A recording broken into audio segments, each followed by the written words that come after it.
Most everyone in SNCC knew Mickey Schwerner. He was a hard worker from Brooklyn who had gone with his wife Rita to work as Corps field secretaries in Neshoba County. Local Klansmen called him the Jew boy with the beard.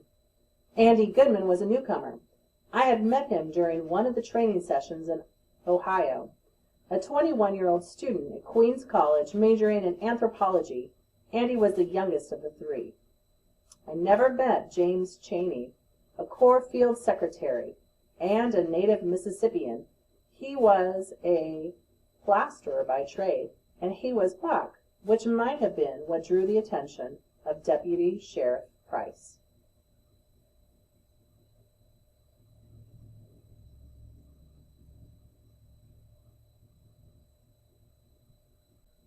Word of the three missing civil rights workers quickly reached the staffers and volunteers still training in Ohio. They were in shock. Has anyone read Tolkien's Fellowship of the Ring? That is a lot to say about good and evil.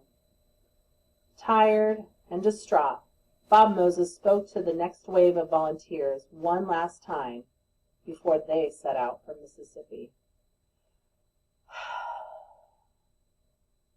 The kids are dead.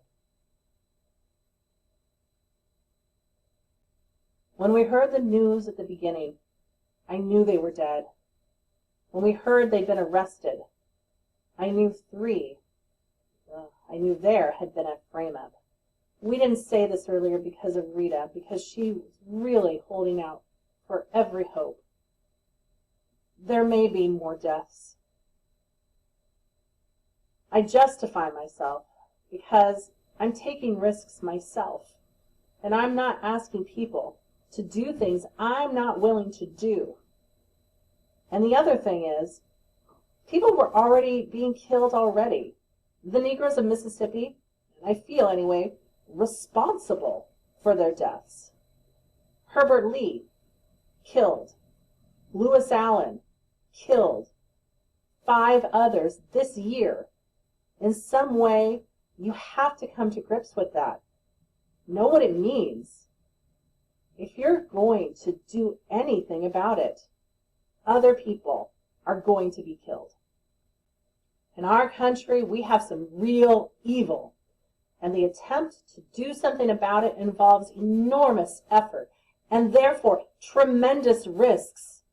If, for any reason, you're hesitant about what you're getting into, it's better for you to leave, because what has got to be done has to be done in a certain way, or otherwise it won't get done. They say that freedom is a constant struggle. They say that freedom is a constant struggle. Oh Lord, we've struggled for so long. We must be free. We must be free. June 24th, 1964. Welcome to Philadelphia, Mississippi.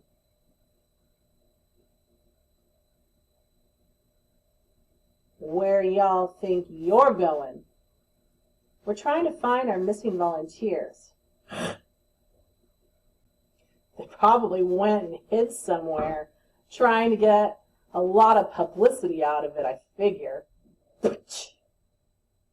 I'll meet with no more than 4 of you. Rest y'all can wait outside. What we knew at that point was that Michael Schwerner, Andrew Goodman, and James Cheney had been driving back from investigating a burned-down church, one we'd been using as a freedom school, when they were arrested for speeding and taken to jail. Neshoba County Deputy Sheriff Cecil Price acknowledged he had arrested 3 men and taken them to the Philadelphia City Jail. According to him, they were released late that evening and told to leave the county. The burned-out shell of the Corps station wagon they'd been using was pulled from the waters of the Bogue Chitto Creek, but no bodies were found. Well, what can we help you boys with? We demand to see the church that was burned, Mount Zion. You'll need a search warrant. It's private property. Then let us see the car. That's Corps property. That would be impossible. You might destroy evidence. So, you admit there has been a crime. If there's been a crime. Those boys may have decided to go up north or someplace, have a short vacation. They'll probably be coming back shortly. Let us help with the search then. We've got many volunteers who are ready to help. No, it's private property. I mean, there's water moccasins. That would be trespassing. We don't want anything to happen to you down there. By the time the meeting ended, I had no doubt that they knew what happened. We felt so powerless, not knowing what else to do. A small band of us set out into the woods to search near where the burned-out car had been found. It was dangerous to even be out there. John? Hey, John. But even if we didn't find anything, yeah, it felt better to be doing something. You see anything?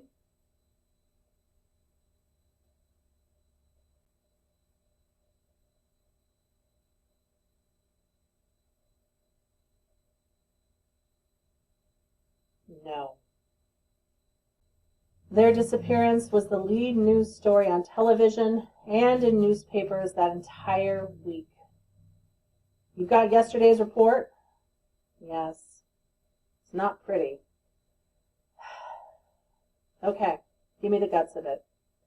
It quickly became clear that we were right to believe the country would respond differently once young white people started dying alongside the countless black activists who simply disappeared without a trace. But that didn't stop the violence we faced. Ruleville, June 24th, 2 a.m. A car driven by a white circled noisily around the Negro community for about 2 hours, hurling bottles at cars and into homes. 7 incidents were reported to the police, but they never arrived on the scene. We made a direct appeal to President Johnson and Attorney General Robert Kennedy for intervention. Canton, June 24th. A car frequently used by Corps workers was struck by a bullet at about 9:15 p.m., approximately 2 miles outside of Jackson on the road to Canton. President Johnson responded by ordering Defense Secretary McNamara to send 200 active-duty Navy sailors. Attorney General Kennedy ordered the FBI to send 150 agents. But the sailors and the FBI agents were only sent to Mississippi to search for the missing civil rights workers, not to protect us. Collins, June 24th. 40 M1 rifles and 1,000 rounds of ammunition were stolen from the National Guard Armory in the early hours of the morning. FBI Director J. Edgar Hoover was no friend of SNCC. Just days before the first volunteers had arrived in Mississippi, he was quoted in the New York Times saying, "We were being exploited by communists to generate racial tensions." Jackson, June 23rd. Negro man hit twice in the head by gunfire while following a car driven by 2 white men who had just fired into a Negro cafe on Valley Street. The wounded man, Marion Talvin, 26, was released from University Hospital with a bullet still in his scalp. Though we had our suspicions, we found out later that Hoover and many of us were under surveillance, and he kept detailed files on nearly all of us. What he was doing was illegal, not to mention unconstitutional, but that didn't stop him. It was just one of the many things Hoover did to undermine the movement. As the FBI and Navy arrived to expand their search, no one was sure these young men would ever be found.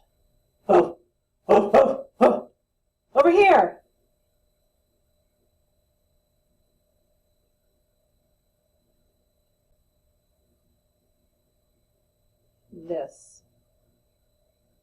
This can't be one of them.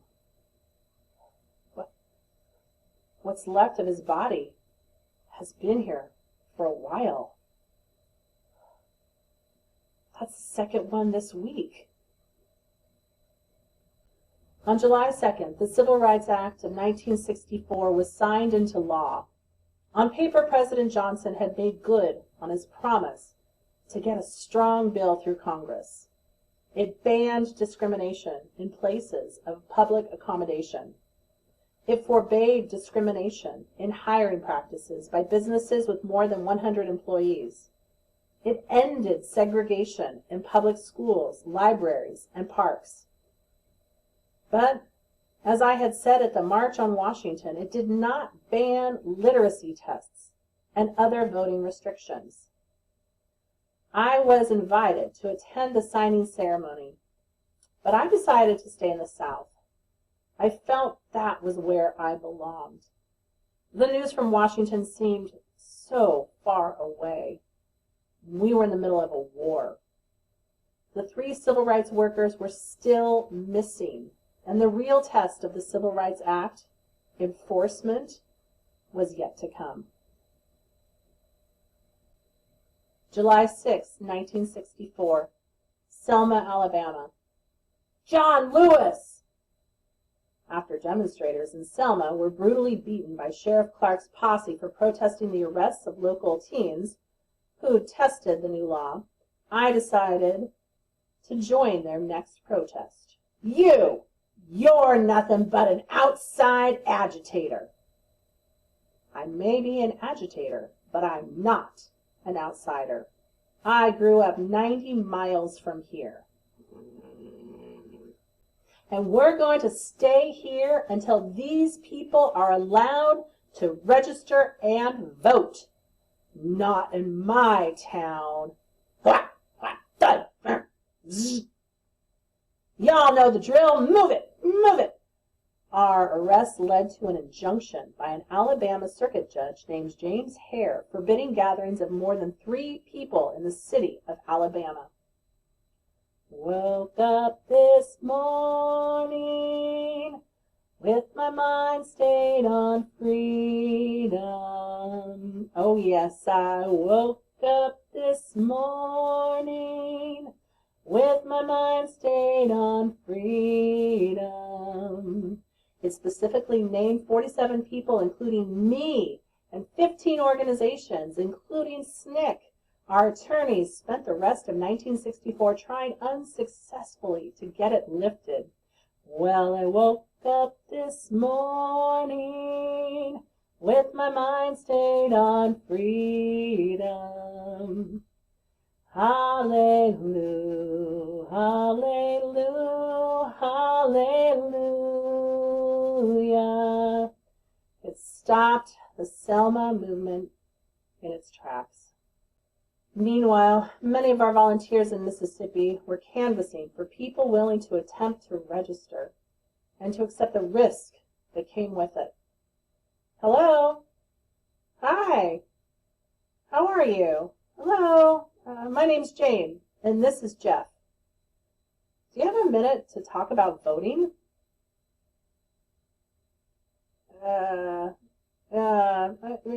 It's really important that we work together.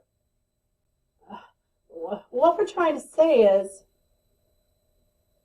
that invite you here.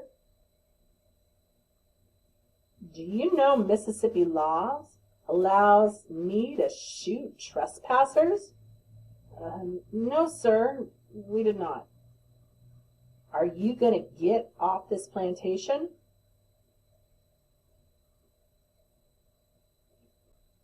By the middle of July, nearly all of the Freedom Schools were up and running. The teachers had to make do with only a handful of books and a few supplies, but in many places they had far more students than expected. In the weeks after the signing of the Civil Rights Act, the NAACP and others became increasingly concerned about our continued protests and what they could mean for President Johnson's chances among Southern voters in the fall election. I was summoned to a meeting of the Big Six by a telegram from Roy Wilkins, who said he wanted to discuss these concerns and the potential risks if we do not play our hand coolly and intelligently. The protests have to stop. What Wilkins really wanted was for us to agree to a total ban on further demonstrations, which we could not accept. That's an easy position for you to take. It's not often that you're the one in the streets protesting. I was surprised that James Farmer stood with me, but the right to demonstrate was something I believed we could never compromise. Perhaps a broad curtailment, if not a total moratorium, would be a better way forward. In Mississippi that summer, we suffered more than 1,000 arrests, 80 beatings, 35 shootings, 35 church burnings, and 30 bombings. Doctors who evaluated volunteers returning home from Freedom Summer described the symptoms of the emotional and physical toll as battle fatigue, marking a crisis in the lives of those youths who experienced them. Demonstrations must continue. The pressure must be kept on. A movement is fueled by passion, and we had plenty. In the movies, being thrown together in a dangerous situation is romantic. But to be honest, romance was usually the last thing on our minds. We were in a war. People like to speculate about sex in the movement. It happened, sure, but it wasn't as rampant as a lot of people thought. Still, we were young. Sparks were bound to fly. I remember one night that summer in the middle of everything going on, the movie star Shirley MacLaine came to visit Snick in Atlanta and even came to one of our parties. She would later write that I was too sweet to make a move. She was right. But that night I danced with Shirley MacLaine for almost an hour. Of course, by the end of it, I had 2 beers and passed out. August 4th, 1964, Neshoba County. Anything? No, but that smell is getting worse. Okay, Bert, again. Stop! Stop!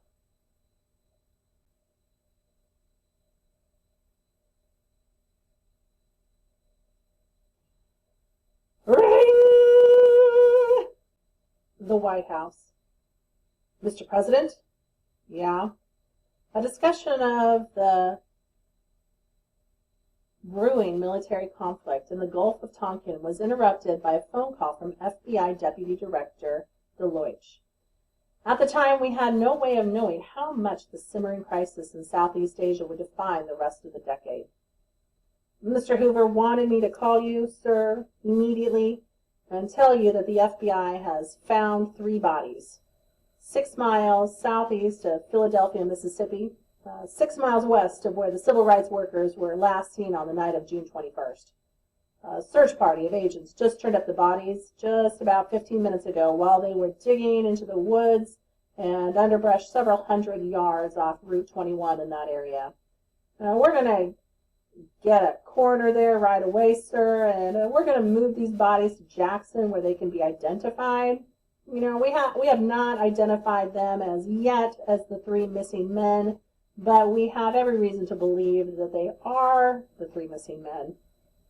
They were they were at the site of a dam that had been constructed near Philadelphia, Mississippi. Wanted to let you know right away, sir.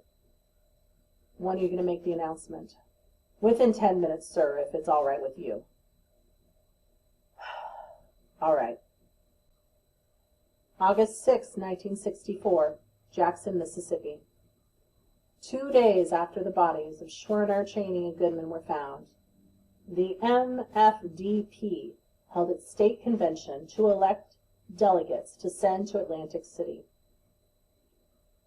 Joe Raw was an attorney for the MFDP, and he outlined its strategy for the coming challenges at the Atlantic City Convention. I had gotten to know Joe that summer. He came to Mississippi as a general counsel for the Leadership Conference on Civil Rights and worked extensively with both the UAW and AACP. I respected Joe Raw. He believed deeply in what we were trying to do and in the fundamental human rights. We needed him to help the MFDP navigate the complicated maze of precinct, county, and state elections. After all we'd been through, the challenge at the Democratic Convention would rest almost entirely on the legal strategy of Raw and his team created. Our magic numbers are 11 and 8. Seat the Democratic Party! Seat the Freedom Democratic Party! Seat the Freedom Democratic Party! 11 and 8. That became our rallying cry. The key to our strategy was a hearing before the 108-member Credentials Committee on the first day of the convention. No one expected them to just give us Mississippi's delegates, but party rules allow seating disputes to be taken to the convention floor if as few as 11 committee members voted for it. At that point, only 8 states would be needed to request a floor vote for a full roll call vote of the convention. We believed that if we got that far, we would win in a landslide. Many pro-segregation Democrats, sometimes called Dixiecrats, were planning to skip the convention and pledge their support for the Republican nominee. When you have 2 that claim to represent the regular party, you take the loyal one. I spoke that day. We've come to this state with a spirit of love and brotherhood. We have suffered the beatings and arrests. We have witnessed the burning of our churches and homes. We have demanded answers as our friends and colleagues have been murdered. How long will it take the federal government to see what is happening? If they do not want to see, we'll go to Atlantic City and we will make them see. The capstone of the Jackson Convention that day was Ella Baker's keynote address. She was instrumental in the creation of SNCC and so much of the movement itself, and yet again, she was there to light the fires of freedom. A political party should be open to all the people who wish to subscribe to its principles. At no point where the southern states denied their representation on the basis of the fact that they had denied other people the right to participate in the election of those who govern them. Now, this is not the kind of keynote speech perhaps you like, but I'm not trying to make you feel good. Young men and women want some meaning in their lives. Until the killing of black mothers' sons is as important as the killing of white mothers' sons, we must keep on. Following the rules of the Democratic Party, a full slate of 68 delegates was elected, including the MFDP's Vice Chair, Fannie Lou Hamer.